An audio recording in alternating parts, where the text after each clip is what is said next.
जय श्री कृष्णा। राधे राधे दोस्तों, आप सभी का दिन शुभ और मंगलमय हो। आप सभी पर भगवान विष्णु की कृपा सदा सर्वदा बनी रहे। आज की वीडियो में आप सुनेंगे भादो मास महात्म्य का अध्याय 11।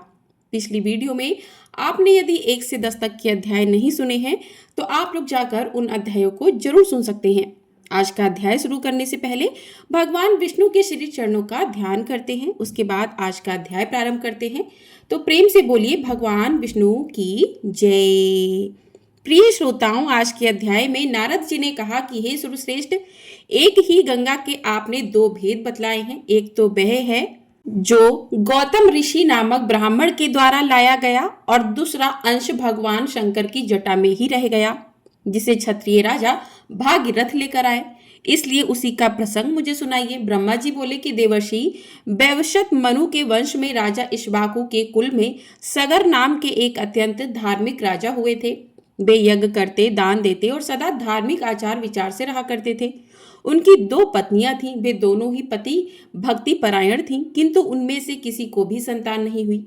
इसलिए राजा के मन में बड़ी चिंता थी। एक दिन उन्होंने महर्षि वशिष्ठ को अपने घर बुलाया और विधि पूर्वक उनकी पूजा करके फिर पूछा कि हे मुनिवर, किस उपाय से मुझे संतान होगी। उनकी यह बात सुनकर महर्षि वशिष्ठ ने कुछ समय तक ध्यान लगाया। उसके बाद राजा से कहा कि राजन, तुम पत्नी सहित सदा ऋषि महर्षियों का दर्शन करते रहो। ऐसा कहकर महर्षि वशिष्ठ अपने आश्रम को चले गए। एक समय की बात है, रजिस सगर के घर पर एक तपस्वी महात्मा पधारे। राजा ने उन महर्षि का पूजन किया। इससे संतुष्ट होकर वे बोले कि महाभाग वर मांगो। यह सुनकर राजा ने पुत्र होने के लिए प्रार्थना की तो मुनि बोले कि तुम्हारी एक पत्नी के गर्भ से एक ही पुत्र होगा, किंतु वह वंश चलाने वाला होगा, और दूसरी स्त्री के गर्भ से 60,000 पुत्र उत्पन्न होंगे। वरदान देकर जब मुनि चले गए तब उनके कहे अनुसार यथा समय राजा के हजारों पुत्र हुए। राजा सगर ने उत्तम दक्षिणा से युक्त बहुत सारे अश्वमेघ यज्ञ किए। फिर एक अश्वमेघ यज्ञ के लिए उन्होंने विधि पूर्वक दीक्षा ग्रहण की और अश्व की रक्षा के लिए सेना सहित अपने पुत्रों को नियुक्त किया। अश्व पृथ्वी पर घूमने लगा। इसी बीच में कहीं अवसर पाकर देवराज इंद्र ने उस अश्व को हर लिया और राक्षसों को सौंप दिया। राजकुमार घोड़े को इधर उधर ढूंढने लगे, किंतु उन्हें कहीं भी वह अश्व दिखाई नहीं दिया। तब उन्होंने देवलोक में जाकर ढूंढा, पर्वतों और सरोवरों में खोजा और कितने ही जंगल छान डाले, लेकिन कहीं भी उसका पता नहीं चला। उसी समय आकाशवाणी हुई, सगर पुत्रों, तुम्हारा घोड़ा रसातल में बंधा हुआ है और कहीं नहीं है। यह सुनकर वे रसातल में जाने के लिए सब ओर से पृथ्वी को खोदने लगे। भूख से पीड़ित होने पर वे सूखी मीठी खाते और दिन रात भूमि खोदते रहते। इस प्रकार वे शीघ्र ही रसातल में जा पहुंचे। राजा सगर के बलवान पुत्रों को वहां आया देखकर राक्षस थर्रा उठे और उनके वध का उपाय सोचने लगे। वे बिना युद्ध किए ही भयभीत होकर उस स्थान पर आए जहां महामुनि कपिल सो रहे थे। कपिल जी का क्रोध बड़ा भयानक था।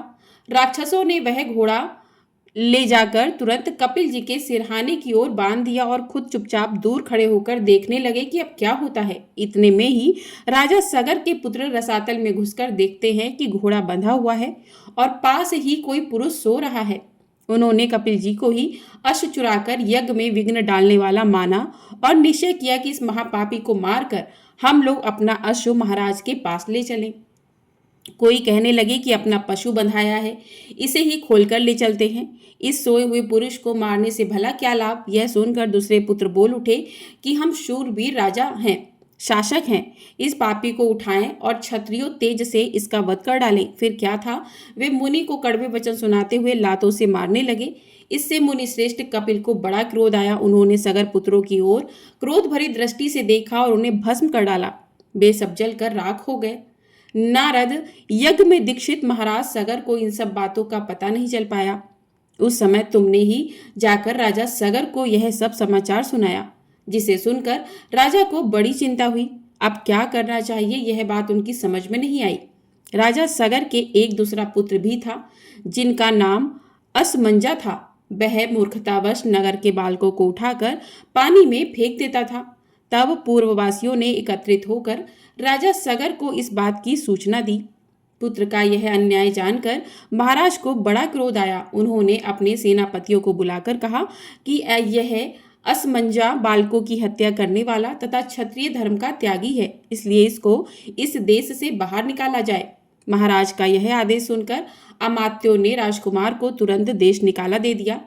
असमंजा वन में चला गया। अब राजा सगर चिंता करने लगे कि हमारे सब पुत्र ब्राह्मण के श्राप से रसातल में ही नष्ट हो गए। एक बचा था, वह भी वन में चला गया। अब इस समय मेरी क्या गति होगी। असमंजा के एक पुत्र था जो अंशुमान नाम से विख्यात हुआ। यद्यपि अंशुमान अभी बालक था, तब भी राजा ने उसे बुलाकर अपना कार्य उसे बतलाया। अंशुमान ने भगवान कपिल की आराधना की और घोड़ा ले जाकर राजा सगर को दे दिया। इससे वह यज्ञ पूर्ण हुआ। अंशुमान के तेजस्वी पुत्र का नाम दिलीप था। दिलीप के पुत्र परम बुद्धिमान राजा भागीरथ हुए। भागीरथ ने जब अपने समस्त पितामहों की दुर्गति का हाल सुना, तब उन्हें बड़ा दुख हुआ। उन्होंने राजा सगर से विनय पूर्वक पूछा कि महाराज बताइए, उन सबका उद्धार कैसे होगा। राजा ने उत्तर दिया कि बेटा, यह तो भगवान कपिल ही जानते हैं। यह सुनकर बालक भागीरथ रसातल में गए और कपिल मुनि को नमस्कार करके अपना सब मनोरथ उन्हें कह सुनाया। कपिल मुनि बहुत देर तक ध्यान करके बोले कि राजन, तुम तपस्या द्वारा भगवान शंकर की आराधना करो और उनकी जटा में स्थित गंगा जी के जल से अपने पितरों की भस्म को अपलावित करो। इससे तुम तो कृतार्थ होगे ही, तुम्हारे पितर भी धन्य धन्य हो जाएंगे। यह सुनकर भागीरथ ने कहा कि बहुत अच्छा, मैं ऐसा ही करूंगा। मुनि श्रेष्ठ, बताइए मैं कहाँ जाऊं और कौन सा कार्य करूं। तब कपिल जी कहने लगे कि हे राजन, कैलाश पर्वत पर जाकर महादेव जी की स्तुति करो और अपनी शक्ति के अनुसार तपस्या करते रहो, इससे तुम्हारे अभिष्ट की सिद्धि होगी। मुनि का यह वचन सुनकर राजा भागीरथ ने उन्हें प्रणाम किया और कैलाश पर्वत की यात्रा प्रारंभ कर दी। वहां पहुंचकर पवित्र होकर बालक भागीरथ ने तपस्या का निश्चय किया और भगवान शंकर को संबोधित करके इस प्रकार कहा कि प्रभु, मैं बालक हूँ, मेरी बुद्धि भी बालक की ही है और आप भी अपने मस्तक पर बाल चंद्रमा को धारण करते हैं। मैं कुछ भी नहीं जानता प्रभु, आप मेरे इस अनजानपन से ही प्रसन्न हो जाइए। हे अमरेश्वर, जो लोग बाड़ी से, वन से और क्रिया से कभी मेरा उपकार करते हैं तथा हित साधन में संलग्न रहते हैं, उनका कल्याण करने के लिए मैं उमा सहित आपको प्रणाम करता हूँ। हे महादेव, आप देवता आदि के लिए भी पूज्य हैं। जिन पूर्वजों ने मुझे अपने सगोत्र और सम्मान धर्म के रूप में उत्पन्न किया और पाल पसकर बड़ा बनाया, भगवान शिव उनका अभिष्ट मनोरथ पूर्ण करे। मैं बालचंद्र का मुकुट धारण करने वाले भगवान शंकर को नित्य प्रणाम करता हूँ। भागीरथ के ऐसा कहते ही भगवान शिव उनके सामने प्रकट हो गए और बोले कि महामते, तुम निर्भय होकर कोई वर मांगो। जो वस्तु देवताओं के लिए भी सुलभ नहीं है, वह भी मैं तुम्हें निश्चय ही दूंगा। यह आश्वासन पाकर राजा भागीरथ ने महादेव जी को प्रणाम किया और प्रसन्न होकर कहा कि हे देवेश्वर, आपकी जटा में जो सरिताओं में श्रेष्ठ गंगा जी विराजमान है, उन्हें ही मेरे पितरों का उद्धार करने के लिए दे दीजिए, इससे मुझे सब कुछ मिल जाएगा। तब महेश्वर ने हंसते हुए कहा कि बेटा, मैंने तुम्हें गंगा दे दी, अब तुम उनकी स्तुति करो। महादेव जी का वचन सुनकर राजा भागीरथ ने गंगा जी की प्राप्ति के लिए भारी तपस्या की और मन को संयम में रखकर भक्ति पूर्वक गंगा जी की स्तुति की। बालक होने पर भी भागीरथ ने अवाल कोचित पुरुषार्थ करके गंगा जी की कृपा प्राप्त की। महादेव जी से प्राप्त हुई गंगा को पाकर उन्होंने उनकी परिक्रमा की और हाथ जोड़कर कहा कि देवी महामुनि, कपिल के श्राप से मेरे पितर दुर्गति में पड़े हुए हैं। माते, आप उनका उद्धार कीजिए। देव नदी गंगा सबका उपकार करने वाली है, वे स्मरण मात्र से ही सब पापों का नाश कर देती हैं। उन्होंने भागीरथ की प्रार्थना सुनकर तथास्तु कहा और लोगों का उपकार और पितरों का उद्धार करने के लिए भागीरथ के कहे अनुसार सब कार्य किए। राजा सगर के जो पुत्र भस्म होकर रसातल में पड़े थे, उन्हें अपने जल से आप लावित करके गंगा जी ने उनके खोदे हुए गड्ढे को भी भर दिया। महामुनि, इस प्रकार तुम्हें क्षत्रिय गंगा का वृतांत सुनाया। यह महेश्वरी, वैष्णवी, ब्राह्मी, पावनी, भागीरथी, देवनदी तथा हिमगिरी, शिखराश्रया अर्थात हिमालय की चोटी पर रहने वाली आदि नामों से पुकारी जाती है। इस प्रकार महादेव जी की जटा में स्थित गंगा का जल 2 स्वरूपों में विभक्त हुआ। विंध्यागिरी के दक्षिण भाग में जो गंगा है उन्हें गौतमी अर्थात गोदावरी कहते हैं और विंध्यगिरी के उत्तर भाग में स्थित गंगा जी भागीरथी कहलाती हैं।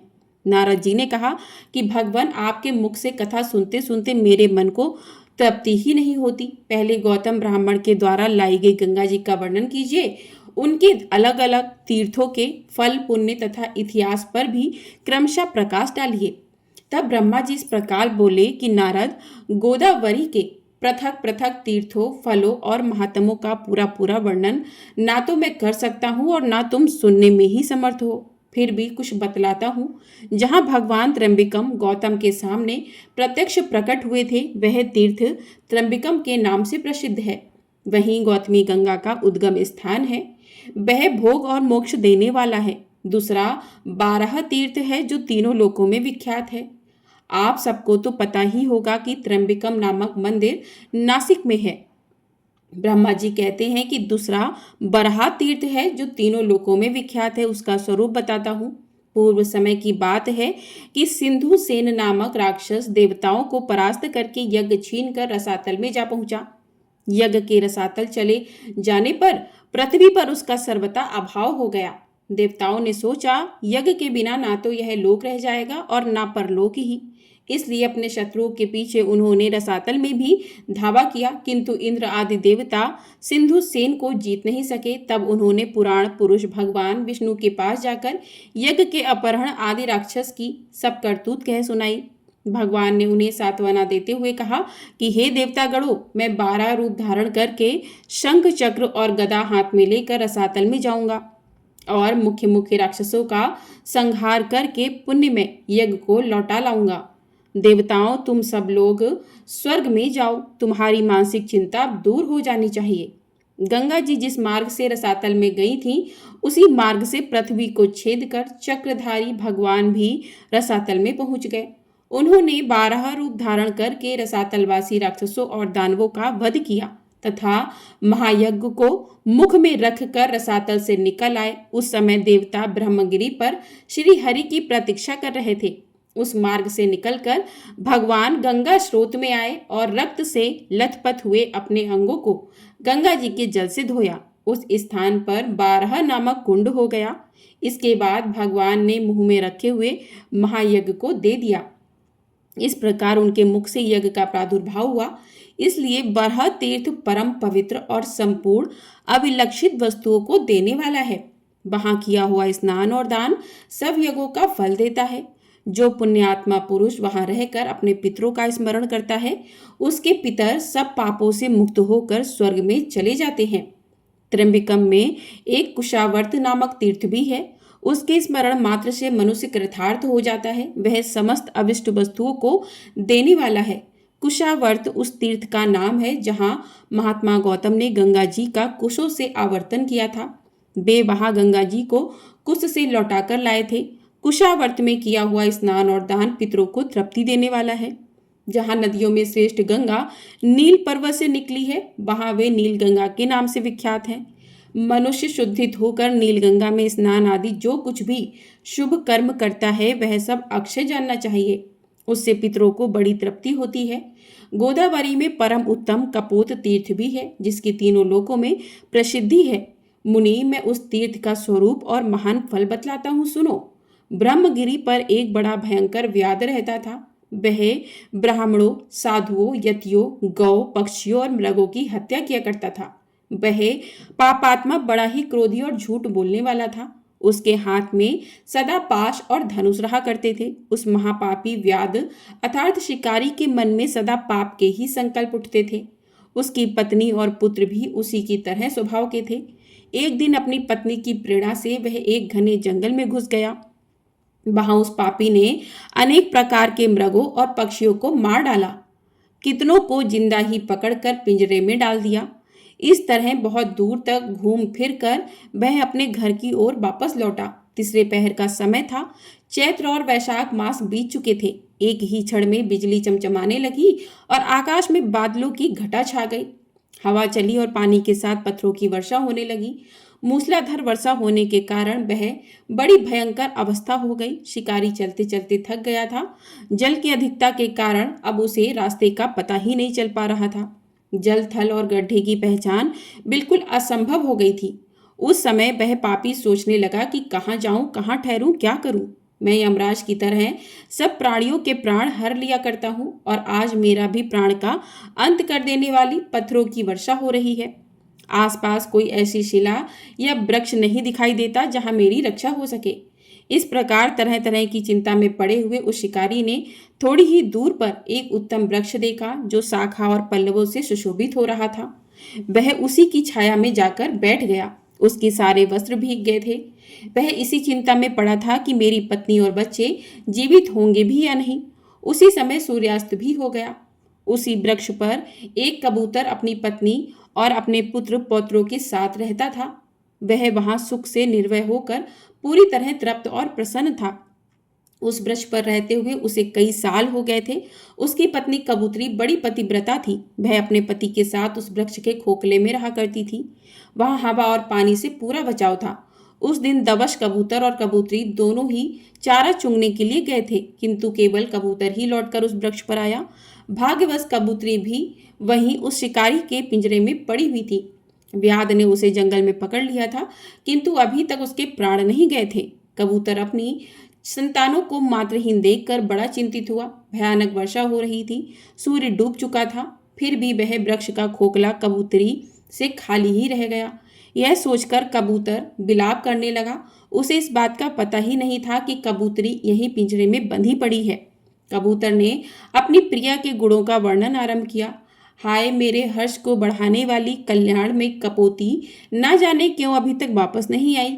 वही मेरे धर्म की जननी है। उसके सहयोग से ही मैं धर्म का संपादन कर पाता हूँ। मेरे इस शरीर की स्वामिनी भी वही है। धर्म, अर्थ, काम और मोक्ष की सिद्धि में वही सदा मेरी सहायता करती है। मुझे प्रसन्न देखकर वह हंसती है और खिन्न जानकर मेरे दुख का निवारण भी करती है। उचित सलाह देने में वह मेरी सखी है और सदा मेरी आज्ञा के पालन में ही संलग्न रहती है। सूर्यास्त हो गया है, तब भी वह कल्याणी अभी तक नहीं आई।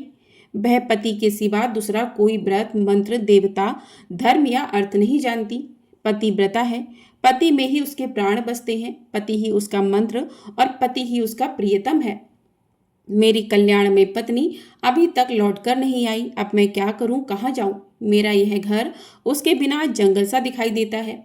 उसके रहने पर भयंकर स्थान भी शोभा संपन्न और सुंदर दिखाई देता है। जिसके रहने पर यह घर वास्तव में घर कहलाता है, वह मेरी प्रिय पत्नी अब तक नहीं आई। मैं उसके बिना अब जीवित नहीं रह पाऊंगा। अपने प्रिय शरीर को भी त्याग दूंगा। किंतु यह बच्चे क्या करेंगे? ओहो, आज मेरा धर्म लुप्त हो गया है। इस प्रकार विलाप करते हुए पति के वचन सुनकर पिंजरे में पड़ी कबूतरी बोल उठी। खग श्रेष्ठ, मैं यहाँ पिंजरे में बंधी हुई बेबस हो गई हूँ। महामते, यह शिकारी मुझे जाल में फंसाकर ले आया है, लेकिन आज मैं धन्य हूँ और अनुग्रहित हूँ, क्योंकि पतिदेव मेरे गुणों का बखान कर रहे हैं। मुझ में जो गुण हैं और जो नहीं है, उन सबका मेरे पतिदेव गान कर रहे हैं। इससे मैं निसंदेह कृतार्थ हो गई हूँ। पति के संतुष्ट होने पर स्त्रियों पर सभी देवता संतुष्ट हो जाते हैं, और इसके विपरीत अगर पति असंतुष्ट हो तो स्त्रियों का अवश्य नाश हो जाता है। प्राणनाथ, तुम ही मेरे देवता, तुम ही प्रभु, तुम ही सुहृद, तुम ही शरण, तुम ही व्रत, तुम ही स्वर्ग, तुम ही पर ब्रह्म और तुम ही मोक्ष हो। आर्य, मेरे लिए चिंता मत करो। अपनी बुद्धि को धर्म में स्थिर करो। तुम्हारी कृपा से मैंने बहुत तेरे भोग लिए हैं। अपनी प्रिया कपोती का यह वचन सुनकर कबूतर उस वृक्ष से नीचे उतर आया और पिंजरे में पड़ी हुई कबूतरी के पास गया। वहां पहुंचकर कबूतर ने जो कुछ भी किया या जो कुछ भी आगे हुआ, उसका वृत्तांत आप सभी लोग अगले अध्याय में जरूर सुनिएगा। इस अध्याय को यहीं पर समाप्त करते हैं। प्रेम से बोलिए भगवान विष्णु की जय। तो इस प्रकार से आज का अध्याय समाप्त होता है। आपको वीडियो पसंद आई हो तो वीडियो को लाइक तो अवश्य कर दिया कीजिए। आपका एक लाइक हमारे लिए बहुत अधिक महत्वपूर्ण होता है। और चैनल पर नए हैं तो चैनल को भी सब्सक्राइब कर लिया कीजिए, क्योंकि आप चैनल को सब्सक्राइब करेंगे तो आपको आने वाली सभी वीडियो समय से प्राप्त हो सकेंगी और आप इन अच्छी कथाओं का रसपान कर सकेंगे। और वीडियो को ज़्यादा से ज़्यादा लोगों में शेयर भी कीजिए ताकि आपको भी पुण्य मिल सके। जब आप वीडियो को शेयर करते हैं और लोग भी इन कथाओं का रसपान करते हैं तो इससे आपको भगवान का आशीर्वाद प्राप्त होता है कि आपके द्वारा किसी ने भगवान की कथा को सुना है। तो इसी के साथ आज के इस वीडियो को यहीं पर समाप्त करते हैं। पसंद आई हो तो कमेंट बॉक्स में जय श्री कृष्ण राधे राधे अवश्य लिखिएगा। प्रेम से बोलिए जय श्री कृष्ण राधे राधे।